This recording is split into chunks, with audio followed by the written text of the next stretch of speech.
Ouais, c'est dessus.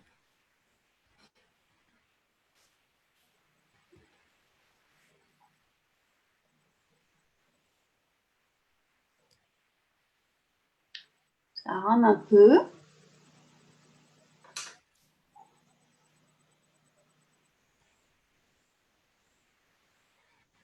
Voilà, normalement c'est parti. Ça y est, on nous voit. Okay. On est superbe. Bon, bonjour à tous. Comme prévu, on est avec Amandine Noblot, que certains d'entre vous connaissent peut-être déjà, puisqu'elle est naturopathe et elle intervient quand même assez régulièrement au Rucher Créatif pour nous parler de tas de sujets divers et variés sur la naturopathie. Et en plus, la naturopathie, c'est comment dirais-je, un sujet qui englobe plein d'autres sujets. Donc, et aujourd'hui, en fait, on a prévu, enfin surtout, elle va vous parler de l'immunité, de ce que c'est un peu notre immunité et comment faire pour la booster de façon à ce qu'elle soit, j'ai envie de dire, le moins accueillante possible pour tout ce qui va être virus, microbes, en tout cas ceux qui sont censés passer sans rester, puisqu'on sait quand même qu'il y a tout ce qui est des microbes, des bactéries, des choses comme ça qui peuvent être intéressantes pour notre organisme. Et là, on va s'intéresser à ceux qu'on veut voir passer sans rester. Voilà. Donc, je te laisse la parole, Amandine, parce que c'est toi qui vas nous dire plein de choses sur le sujet. Bah, merci beaucoup Magali. Donc bonjour à toutes et à tous. Donc je m'appelle Amandine Noblot. Comme l'a dit Magali, je suis praticienne en naturopathie et en réflexologie énergétique chinoise et je me suis spécialisée en accompagnement en périnatalité. Ça va de la conception, grossesse, postpartum, bébé et jeunes enfants. Et aujourd'hui, donc, on va parler de renforcer son immunité avec la naturopathie. La naturopathie, c'est une pratique qui est complémentaire et de façon préventive, qui vient voilà, accompagner la médecine, mais en aucun cas on vient la remplacer. Donc la première des préventions, ça va être aussi d'aller respecter les gestes barrières et toutes les données et conseils donnés par le ministère de la Santé en cette période particulière du Covid. Et on va aller voir comment en naturopathie, on peut aller renforcer notre système immunitaire, sujet qu'on entend un peu moins parler en cette période. Et pourtant, on a un système qui est là pour nous défendre de tout ce qui peut être virus, bactéries, microbes et autres. Donc, le système immunitaire, c'est l'ensemble des mécanismes physiologiques qui permettent de reconnaître les substances comme étrangères ou anormales et qui va aller les neutraliser ou les éliminer. On va avoir deux types de réponses immunitaires. Les réactions non spécifiques, c'est-à-dire les réactions innées, qui agissent indépendamment de la nature du microbe, du virus, de l'agresseur, on va dire. Et puis les réactions spécifiques, ce qu'on appelle les réactions acquises, et qui là vont être dirigées contre un adversaire en particulier, ce sont les réactions des lymphocytes. C'était pour vous donner un petit peu un mot sur le système immunitaire. Et maintenant, on va aller voir comment, dans notre hygiène de vie, on peut aller renforcer ce système immunitaire. Donc, la naturopathie, elle est très vaste, comme l'a dit Magali. Ça va du sommeil, l'alimentation, l'activité physique, la gestion des émotions, du stress et bien d'autres techniques.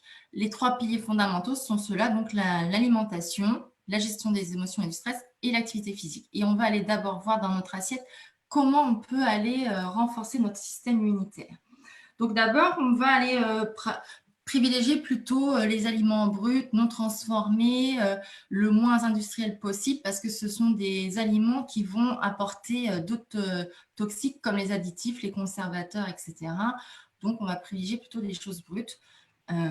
Voilà pour la première des choses. Et puis après, on va aller, par exemple, voir sur la vitamine C. La vitamine C, elle est importante parce qu'elle nous aide déjà à diminuer la fatigue, à réduire la fatigue, mais aussi, elle permet de renforcer le système immunitaire parce qu'elle participe à la production des globules blancs et à leur renouvellement. Donc là, la vitamine C, on va la retrouver principalement dans les fruits et les légumes comme la papaye, le kiwi, la fraise, le brocoli, l'acérola, les agrumes, donc les oranges, etc., et le citron, l'ananas. Voilà un peu pour la vitamine C, donc son apport. Et elle permet aussi de mieux assimiler le fer. Donc, toujours quand on met un aliment qui contient du fer dans son assiette, rajouter un aliment qui contient aussi de la vitamine C pour améliorer l'assimilation du fer. Après, on va avoir la vitamine A. La vitamine A, elle contribue aussi au bon fonctionnement du système immunitaire. Elle est dans ce qu'on est l'huile de foie de morue, le foie de volaille, le foie de veau, le beurre, les fromages comme le parmesan, les matal, les œufs aussi. Donc là, c'est la vitamine A. Et puis, on va les retrouver aussi la vitamine E. La vitamine E, elle a des fonctions antioxydantes. Elle agit avec d'autres nutriments comme en synergie. Et elle va aussi, sans limiter, la baisse des défenses immunitaires chez les personnes âgées, la vitamine E. Donc, on va la retrouver dans tout ce qui est huile de tournesol, l'huile de noisette, l'huile de colza, l'huile d'olive, le germe de blé, l'amande, les noisettes, le pignon de pin, le pruneau, l'abricot séché, la sardine aussi, les petits poissons, on va retrouver aussi la vitamine E. Vous êtes là? Ouais. On va avoir aussi à mettre dans son assiette la vitamine D. La vitamine D, elle a deux origines, donc l'alimentation et la synthétisation par la peau. Donc, quand notre peau elle est exposée aux rayons du soleil. Elle permet un bon fonctionnement musculaire, elle est protectrice des neurones, la vitamine D, et elle joue aussi un rôle dans le système immunitaire. On en a peu, et moins on s'expose en plus au soleil, et moins on en a. Donc là, on va la retrouver dans l'huile de foie de morue principalement, les poissons gras, donc comme l'hareng, la sardine, le maquereau, le saumon, les abats, et puis les œufs, les fromages, le beurre. Donc là, on va les retrouver tout ce qui est vitamine D. Alors les vitamines D, on prend la précaution de, bien évidemment, normalement, on fait un dosage près de son médecin parce qu'en excès, elle peut être dangereuse, elle a des effets nocifs. Même si dans les faits, on est plus ou moins tous carencés en vitamine D. D'autant plus en ce moment avec le confinement où c'est vrai qu'on est beaucoup moins à l'extérieur, moins à l'air et donc moins au soleil.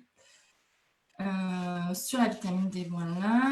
On va avoir les effets avec les oméga 3. Les oméga 3, c'est pareil, on n'en consomme pas assez dans notre assiette, on n'en met pas assez dans notre assiette. Ils ont un rôle anti-inflammatoire naturel, ils sont bons pour le fonctionnement cérébral.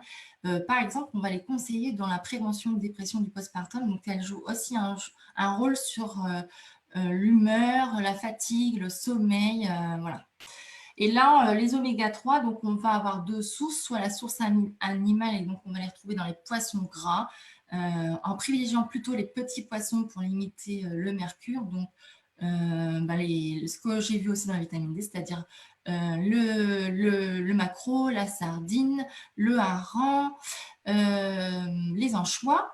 Et puis après, on va les avoir aussi de façon végétale, donc dans les huiles végétales qui sont riches en oméga 3, comme l'huile de colza, de lin, de cameline, de chanvre, de périlla. Il y en a encore d'autres, je sais pas, je fais le tour. Et donc là, il y a aussi des huiles végétales qui proposent des synergies pour se faciliter la tâche. On a des huiles riches en oméga 3 qui sont à synergie un peu de toutes celles-là. Pour en apporter dans son alimentation, il faudrait en mettre au moins 2 cuillères à soupe par jour. En fin de cuisson, parce qu'elles sont très fragiles, on les conserve à l'abri de la lumière et au frigo en général dès que la bouteille est ouverte, parce qu'elles s'oxydent très rapidement, ces huiles-là, et on ne les utilise pas pour la cuisson. On va plutôt privilégier l'huile d'olive, le beurre de coco ou alors le beurre de ghee, le beurre clarifié indien pour tout ce qui est cuisson. Donc là, c'est les oméga 3. Et puis après, on va aller dans notre hygiène de vie, regarder un peu aussi par rapport au sommeil, parce que le sommeil est très important.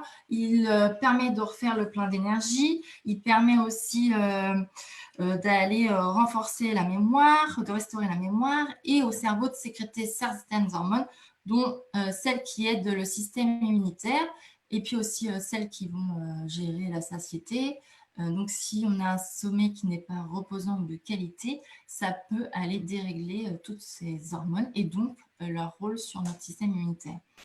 Donc là, c'est plutôt aller essayer d'avoir un sommeil identique à ce qu'on avait auparavant le confinement, c'est-à-dire vraiment avoir un sommeil régulier, c'est d'avoir se coucher à peu près aux mêmes heures, de se lever à peu près aux mêmes heures, d'éviter tout ce qui est écran avant d'aller dormir, pour éviter la lumière bleue qui bloque en fait la production de mélatonine, l'hormone du sommeil.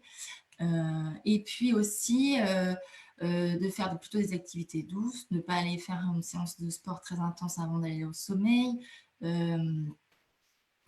Voilà, d'éviter de boire les boissons excitantes, le café, ce genre de choses avant d'aller se coucher. Et puis privilégier un repas plus léger et plus tôt dans la soirée, au moins 2 heures avant d'aller se coucher, pour aller favoriser ce sommeil de qualité et reposant.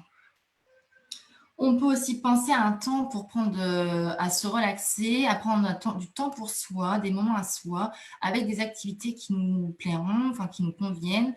Ça peut être faire de la lecture, regarder des choses qui nous plaisent, du dessin, écouter de la musique, prendre un bain, enfin voilà, toute activité qui peut aller nous apporter de la détente, de la relaxation, des exercices de respiration, de la cohérence cardiaque. Vraiment, ce qui va vous plaire, vous parler et qui va vous permettre de vous mettre un peu en mode off et de prendre du temps pour vous ressourcer. C'est vraiment important pour ressourcer ses batteries, recharger les batteries et repartir de bon pied.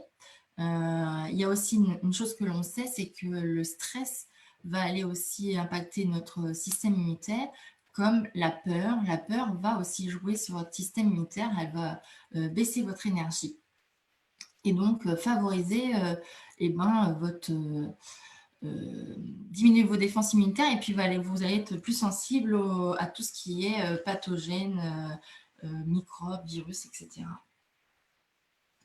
Il y a aussi l'importance, et là c'est un des troisièmes piliers fondamentaux de la naturopathie, c'est-à-dire l'activité physique. L'activité physique, c'est de pratiquer une activité qui nous plaise, au minimum 30 minutes par jour, mais pour commencer, ceux qui n'ont pas l'habitude d'en faire, ça peut être 5-10 minutes par jour et que ça soit de façon régulière.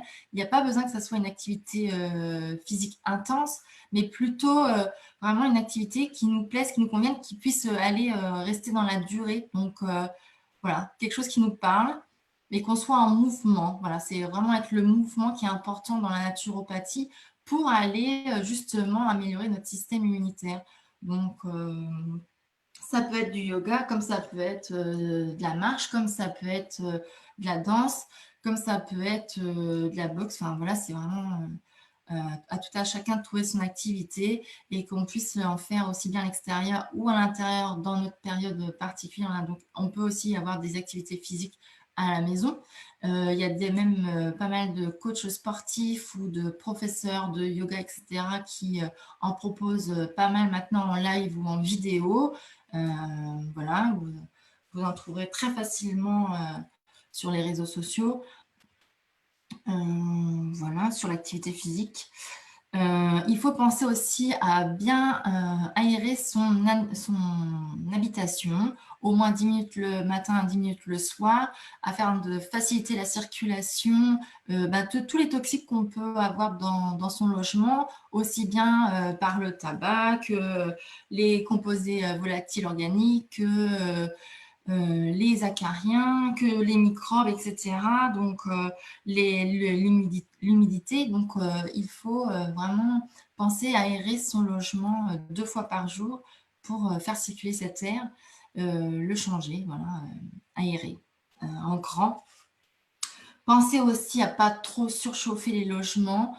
Je pense qu'en ce moment, peut-être que les logements sont un peu moins chauffés du fait que ça s'est réchauffé à l'extérieur, mais vraiment ne pas mettre des températures trop chaudes parce que ça va vraiment favoriser toutes les sensibilités au niveau de la sphère ORL. Donc, ça va favoriser la sécheresse au niveau des poumons, etc. Donc, vraiment, et favoriser donc du coup tous les troubles ORL. Donc, voilà, on essaye d'avoir une température adéquate et pas surchauffer les logements. Normalement, on dit qu'il faut faire entre 19 et 20 degrés dans la pièce de vie principale, 18 dans une chambre à coucher, même des fois moins pour certains. Mais c'est vrai que voilà, c'est pas de surchauffer le logement. Prendre aussi soin de son foie, être aussi une aide pour aller booster son système immunitaire. Le foie, en fait, c'est un émonctoire, c'est-à-dire que c'est un organe qui va aider notre organisme à éliminer les toxines et les toxiques. C'est notre usine principale, si on peut dire. Et donc, pour l'aider, ce foie, il a besoin de beaucoup de chaleur. Il faut savoir que quand le sang entre dans le foie, il est à peu près à 39 degrés. Quand il en ressort, il est à 41 degrés. Donc, c'est vraiment un organe qui a besoin de beaucoup, beaucoup de chaleur. Alors pour ça, pour l'aider, vous pouvez mettre en fait ce qu'on appelle une bouillotte dessus pendant au moins 30 minutes. Pourquoi pas le soir avant d'aller se coucher. Voilà, qui va l'aider dans son fonctionnement et donc du coup l'aider à éliminer tout ce qui est toxines qu'on a. Les toxines, donc ce sont les déchets qui sont créés par l'organisme lui-même. Les toxiques, ce sont les déchets qui viennent de l'extérieur. Voilà. Après, là, je vais vous donner plutôt des conseils sur la phytothérapie, donc des plantes qui peuvent aider sur le système immunitaire. Avec un rappel, là, je ne donne pas de posologie, etc. Parce qu'avec des plantes, il y a des contre-indications, il y a aussi des interactions. Donc, je vous recommande vivement, c'est de vous renseigner pour éviter ça et d'avoir des problèmes par la suite. Une plante, c'est naturel, mais ça ne veut pas dire que c'est inoffensif. Donc là, je vais vous indiquer des plantes, mais vraiment, veillez à vous demander conseil avant de les utiliser. On peut utiliser comme plante l'échinacée, l'ail ou le romarin, l'ortie. Ce sont des plantes qui vont aller soutenir les défenses immunitaires et les défenses de l'organisme. Voilà pour celle-là. Après, on peut aller sur le pin et le thym qui, elles, vont aider le système respiratoire. Et le thym favorise la résistance aux micro-organismes. Donc, ça peut aider pour tout ce qui est voilà, fonction respiratoire, le thym, en infusion. Après, on va avoir la plante comme l'achillée ou l'angélique qui soutiennent, elles, la résistance physiologique de l'organisme. Et puis, on peut avoir aussi le ginseng qui a des réputations d'avoir des propriétés stimulantes du système immunitaire. On peut en trouver d'autres comme l'argousier, le sureau. Ça, c'est d'autres plantes aussi qui peuvent aider à booster notre système immunitaire, le soutenir. On va retrouver aussi l'extrait de pépins de pamplemousse, le PP, qui est, lui, riche en vitamine C et en bioflavonoïdes. Et donc, il a des effets positifs sur la défense immunitaire. Elle va favoriser la résistance de l'organisme et aider à combattre les refroidissements. Donc là, c'est un petit flacon de gouttes qu'on va mettre dans de l'eau. C'est pareil, on regarde aussi si on n'a pas de contre-indication ou d'interaction. Il y a aussi quelque chose qu'il faut chouchouter, notamment voilà, pour son système immunitaire, c'est nos intestins et notamment le microbiote. Le microbiote, c'est 1 à 2 kg de bactéries, de bonnes bactéries qui sont là pour nous défendre. Il faut savoir que notre système immunitaire est logé à 70% dans notre microbiote. Et donc, pour aller l'aider, on peut aller faire des cures de probiotiques. Donc, ce sont des bactéries, des micro-organismes, des levures qui vont se coloniser dans notre intestin et qui vont participer à notre flore intestinale, à l'améliorer et donc du coup à améliorer notre système immunitaire. Donc là, on peut le faire aussi bien chez les adultes que chez les bébés et chez les enfants, parce qu'il existe aussi des probiotiques pour les bébés et les enfants. C'est toujours pareil, on se renseigne avant d'en prendre. Au niveau aussi, il y a quelque chose qu'on peut utiliser, ça s'appelle la mycothérapie. Ce sont en fait la thérapie avec les champignons. Il y a des champignons qui peuvent nous aider, notamment des champignons qui vont avoir des effets immunostimulants ou excellents antiviraux. La médecine traditionnelle chinoise va utiliser en fait le shiitake, le reiki et puis le maitake. Voilà, ça c'est des champignons qui peuvent nous aider pour notre système immunitaire et défendre notre organisme. Et puis aussi, la pleurote a démontré scientifiquement des bienfaits sur l'immunité. Alors, il existe des compléments aussi avec voilà, ces champignons. On peut retrouver ces souches de champignons. En huile essentielle, on va utiliser par exemple le tea tree ou le ramitsara qui sont des antiviraux très, très intéressants pour cette période et pour défendre notre immunitaire. Alors là, on va en mettre quelques gouttes par exemple dans une huile végétale qu'on peut aller masser sous la voûte plantaire ou au niveau du dos, en bas du dos, voilà. Pareil, on prend les précautions nécessaires. Les huiles essentielles sont très concentrées et donc on ne les prend pas à la légère et on va aller vérifier si on n'a pas de contre-indication, pas d'interaction.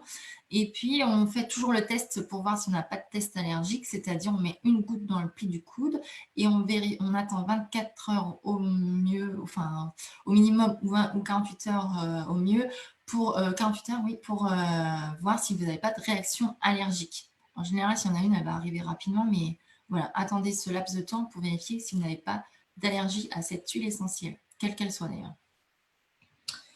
Et puis, voilà, au niveau du système immunitaire, comment on peut aller le défendre, le booster, c'est vraiment en fait différentes choses dans son hygiène de vie qui vont faire que on va pouvoir aller booster son système immunitaire, le chouchouter et en prendre soin. Voilà. Je ne sais pas si vous avez des questions, si je ne vois pas trop où vous en êtes là, mais...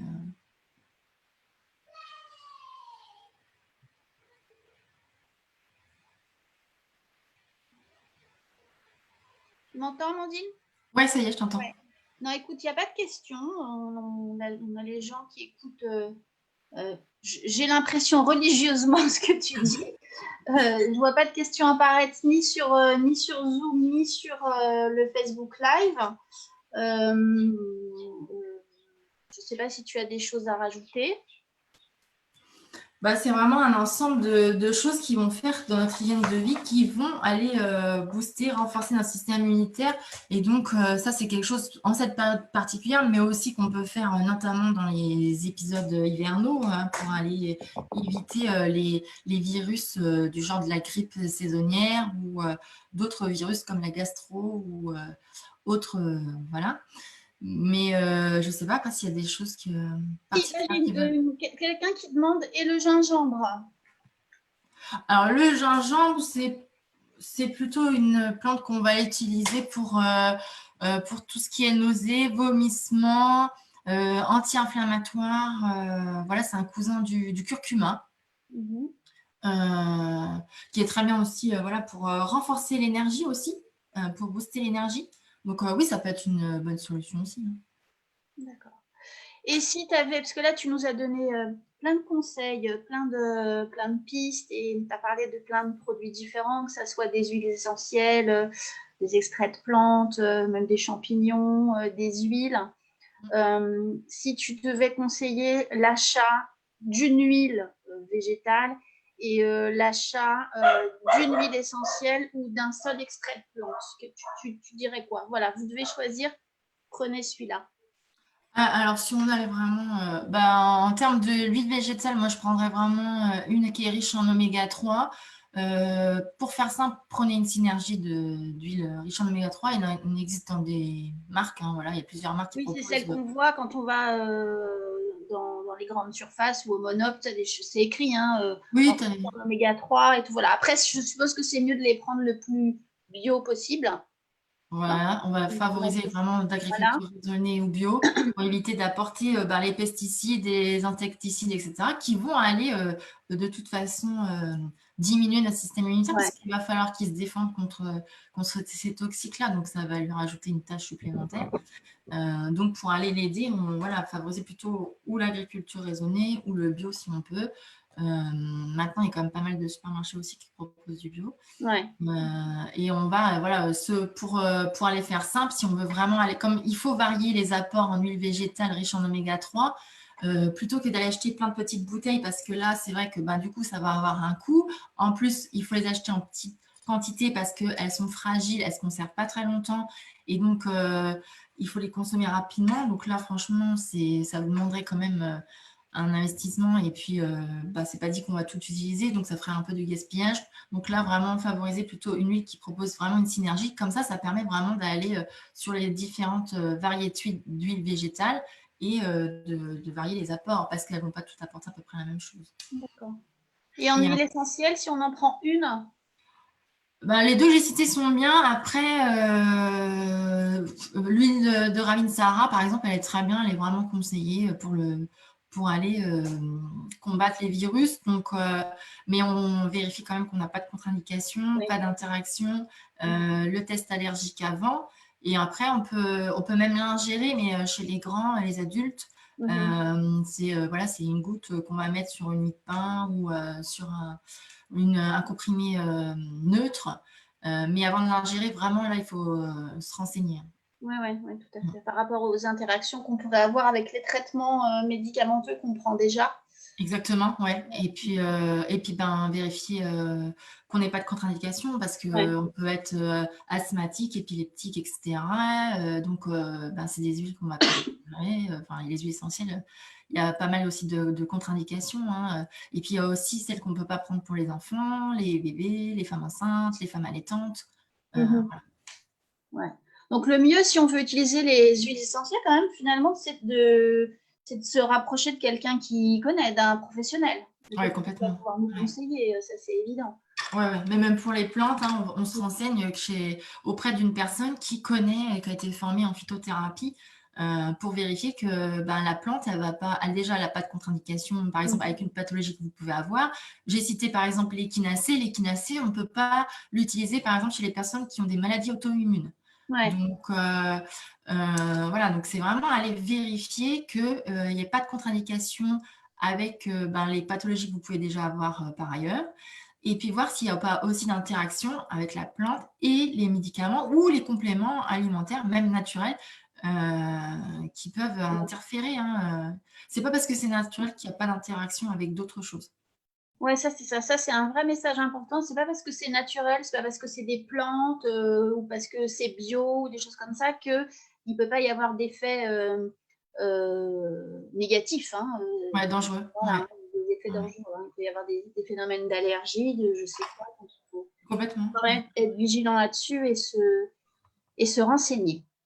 Oui, voilà. C'est par exemple l'extrait pamplemousse. Donc, on sait que le pamplemousse, des fois, peut interférer avec certains traitements médicamenteux. Oui, avec certains médicaments.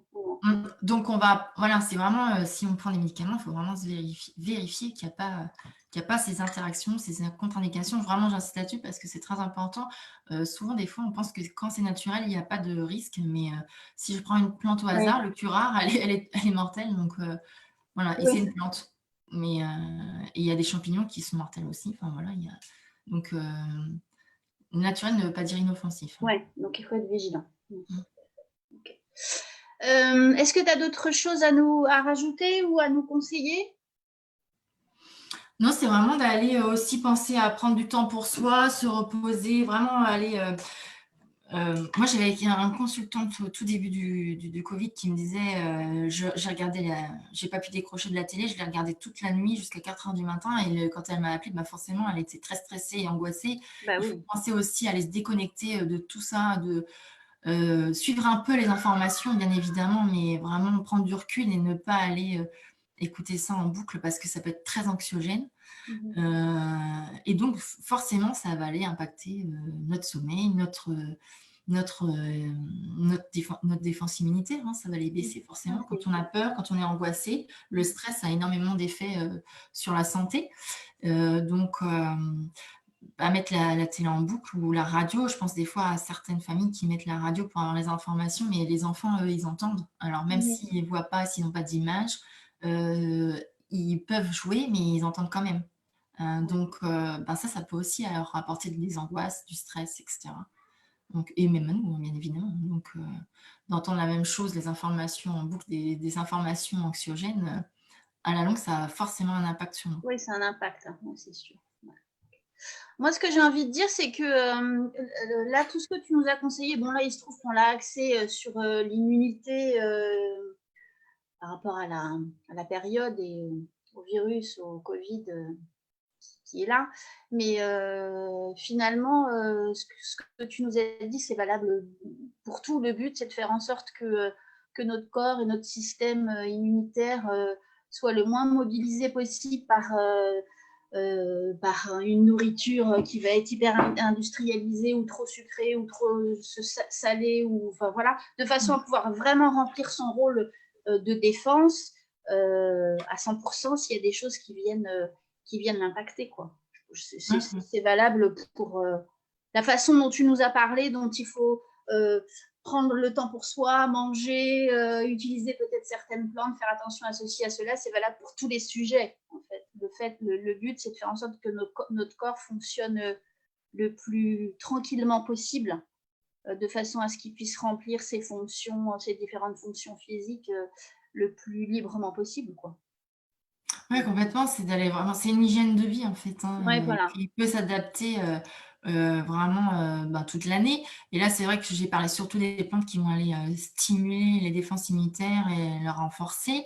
Mais, après on peut aller sur des plantes qui vont apporter de l'énergie, donc, voilà. Mais, c'est vrai que c'est toute une hygiène de vie, c'est un ensemble de choses qui font que, ben, ça va nous apporter le mieux possible, être le mieux possible. Et donc, du coup, ben, quand on est mieux, on se défend mieux Voilà. contre les virus, contre les toxiques, contre les toxines, contre tous les agresseurs qu'on peut trouver, en fait. Là, je vois une question, on te demande, que pensez-vous d'une période de jeûne? En ce moment, Bah oui, je pense, ouais. bah, si vous êtes, alors le jeûne, il y a plein de précautions à prendre. Si on n'en a jamais fait, etc., ben, il faut se faire accompagner parce que on a déjà une phase de préparation au jeûne. On passe pas du jeûne comme ça du jour au lendemain. Ouais. Donc, il faut faire ce qu'on appelle une descente alimentaire. Et puis, pratiquer le jeûne, ben, après le nombre de jours que l'on souhaite. Il faut garder quand même une activité aussi en mouvement pendant le jeûne. C'est pour ça que souvent les centres de jeûne proposent d'autres choses comme la marche, etc. Et puis après, c'est pareil, on reprend au fur et à mesure, on ne reprend pas d'un coup son alimentation. Donc, si on est accompagné, oui, ça peut aussi, ça va aider déjà, ça va permettre en fait au système digestif de s'alléger, etc. Donc, l'organisme gagne plus d'énergie pour faire d'autres choses, donc se défendre notamment.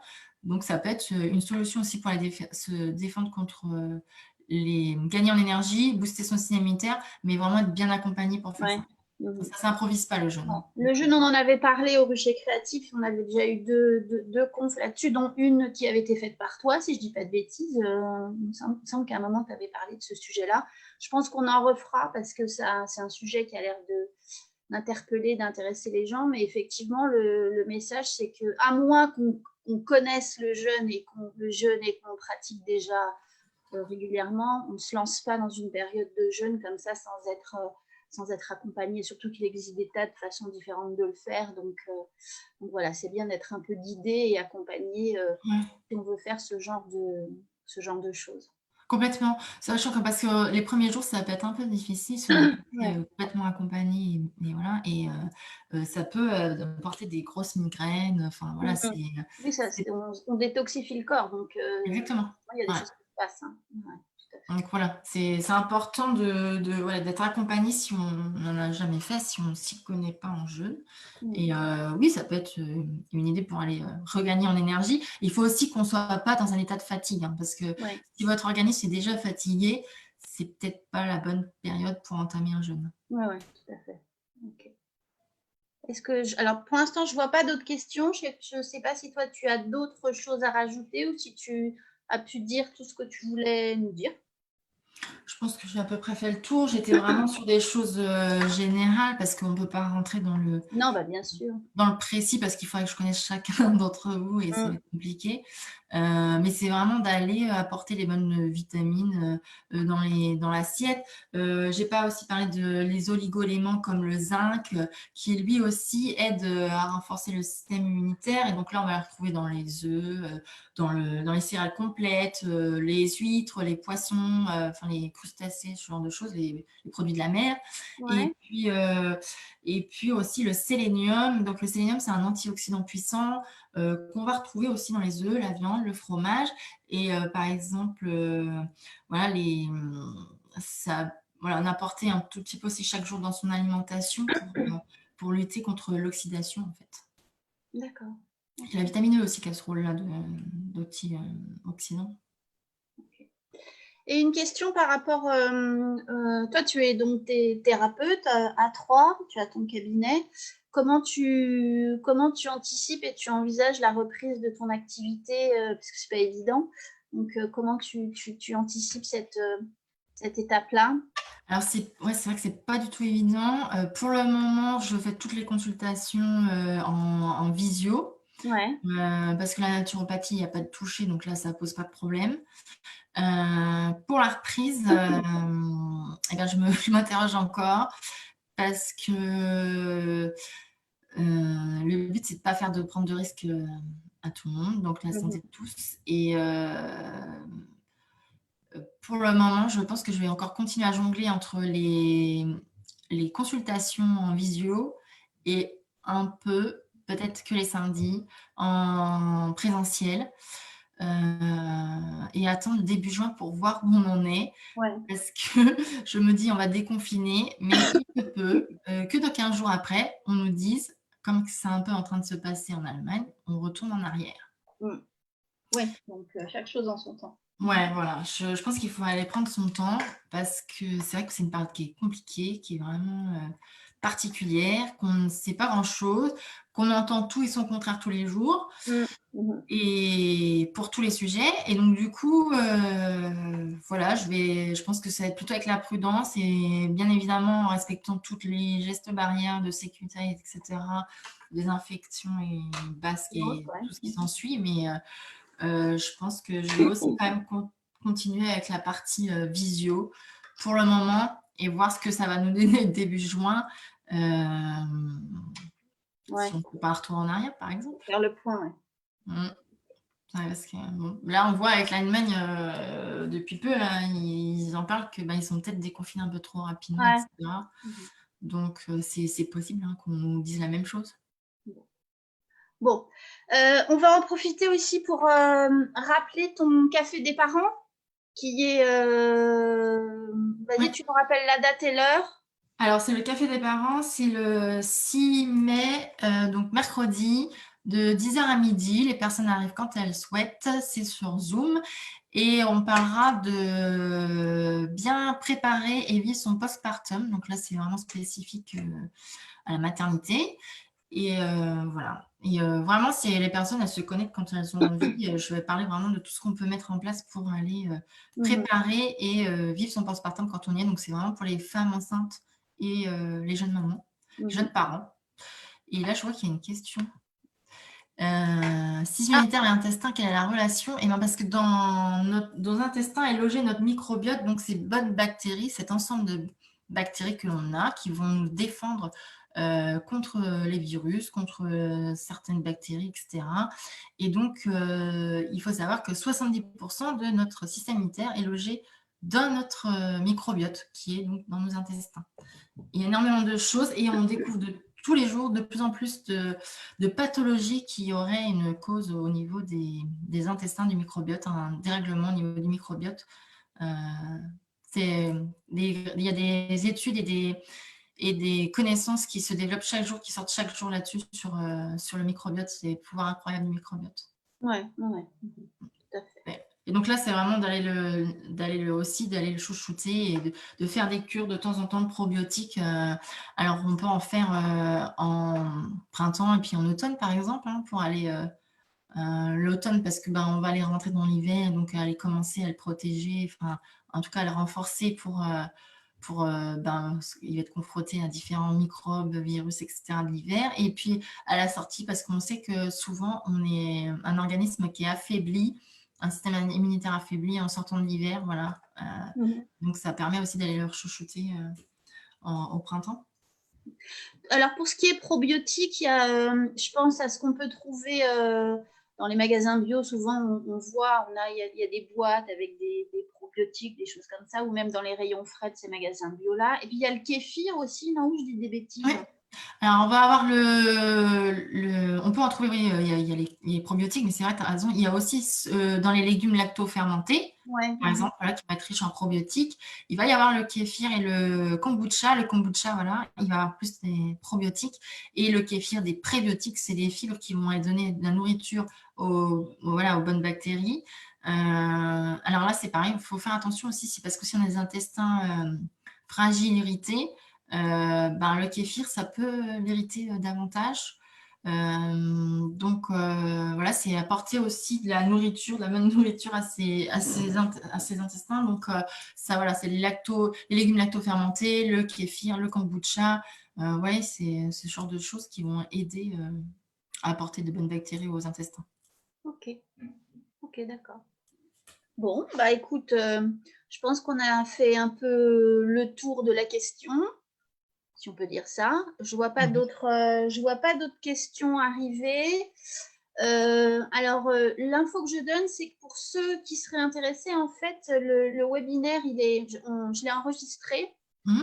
Si ça vous intéresse de la voir pour pouvoir réécouter Amandine et puis prendre des notes sur ce qu'elle vous a conseillé, il suffit d'envoyer un mail sur le mail du Rucher. Vous trouverez l'adresse mail sur la page Facebook du Rucher sans aucun problème ou sur le site. Et il suffit de nous envoyer un message, pardon, et je vous envoie le fichier. Il n'y a pas de souci. Et puis de toute façon, le webinaire va rester en replay sur la page du Rucher pendant quelques temps. Hein, donc, voilà. Okay. Après, s'il y a d'autres questions, il ne faut pas hésiter à les Je ne remettre vois pas d'autres questions. pour les remettre en commentaire peut-être aussi sous la Oui, s'il y a d'autres vidéo. questions, oui, vous pouvez les rajouter en commentaire sous la vidéo. Et de toute façon, toi, tu pourras regarder, Amandine, voir, et puis répondre aux questions. Voilà. Je crois qu'on a fait à peu près le tour. Ouais. Bah, écoute, merci beaucoup, Amandine. Et de toute façon, à très très bientôt, parce qu'on aura l'occasion de parler de plein d'autres sujets dans le domaine de la santé et du développement personnel. Donc, on est amené à se revoir par écran interposé, et ça, c'est certain. Merci beaucoup, et merci aussi à tous ceux qui qui ont surtout écouté Amandine et participé à ce webinaire. À bientôt. Merci, à bientôt. Au revoir. Merci, au revoir.